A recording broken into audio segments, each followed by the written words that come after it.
Oh, I was born in the bush in Manitoba. I was a young kid as a guide, of course. I guided the people of Winnipeg to go hunting, but I didn't take them to the good place. The geese, for example, my father used to say to me, "Son, why don't you take them up this place?" I said, "There are too many geese there." And I didn't do that. Oh, he said, "I understand." I was always a kind of a conservationist. At the university, I tried to impart my feelings about the wilderness.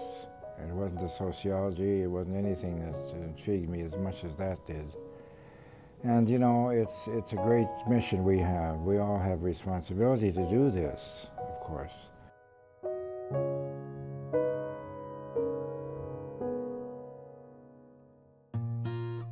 You know, I started out at Camp Pinecrest.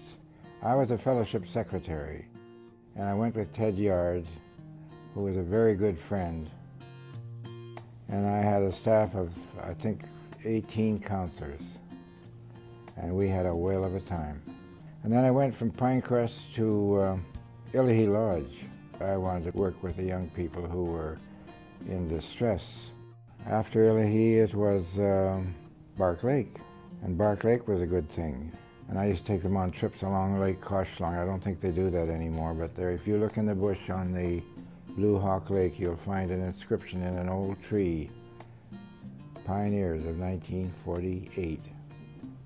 Candelore became available, and I couldn't resist taking it on. I felt it was a good camp to go to, and everybody said, "Kirk, you should take it over."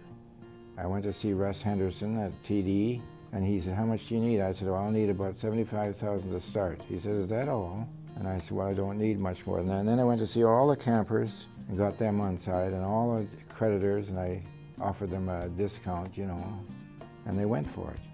So that's how I got started. 49 was the big hurricane, and we had the worst time opening camp that you ever saw. The buses couldn't get in. The water was flowing across the highway, and I can remember swinging an axe, and I felled 2 trees across the torrent and took the kids in one at a time. You know, it was really quite amazing. And my staff were cemented like a unit at that time. They all came through, and the girls brought us cocoa, and no electricity, no nothing. But we did it anyway. Brought the kids in one at a time, and the kids thought it was great. Woodsmanship was the theme, you know. The woodsmanship I had divided into 3 W's: water, woods, and wilderness travel. We were the biggest tripping camp in the country at one time. And I believed so much in those 3 W's. I knew you had to trust them. When they went out of the camp gate, that was it. So that's how I operated. I wanted to express my ideas about wilderness and woodsmanship. And I saw OCA as a great opportunity to express myself. And so I started canoeing courses, and I started environmental courses and all these kinds of things. All the things I knew well. How to swing an axe. That's right.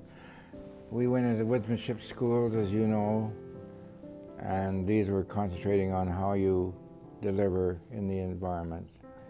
And you know, I developed the theme of to know, to care, to act. First of all, you have to know the environment to do anything with it. Secondly, you have to care about it. And thirdly, you have to act on your beliefs.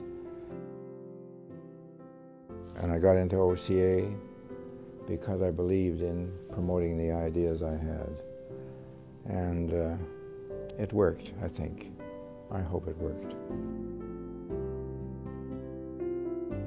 Well, I liked Ron Johnson. He was a really good person, and he was very much interested in the schools that I ran, the national schools, and also in the environmental projects. And he helped raise funds, I think, for them. So Ron was very important to me. We were paddling in the same direction. I'm honored to receive the award that he's got his name on it. Well, the museum came out of my belief that it's one thing to have an interest in the wilderness, but an interest in the wilderness means getting there, and getting there means canoes. So that's how the museum started, really, was out of my interest in heritage. because it was the handmaiden, you see, of conservation. That's what I believe. So many campers today are talking about the business of camping and not the philosophy of camping. And I think that's too bad. I stand for wilderness. I stand for conservation. I stand for all the things that go with conservation.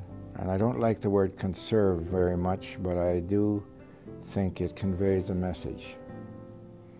I believe more in preservation of the wilderness. I believe that, you see, very fervently. A ways, away, and the high soul takes the highway, and the low soul gropes the low, and in between on the misty flats the rest drift to and fro.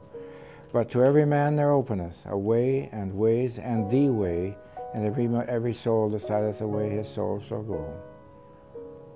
Yeah. Well, I would say you have to believe. You have to believe in the wilderness.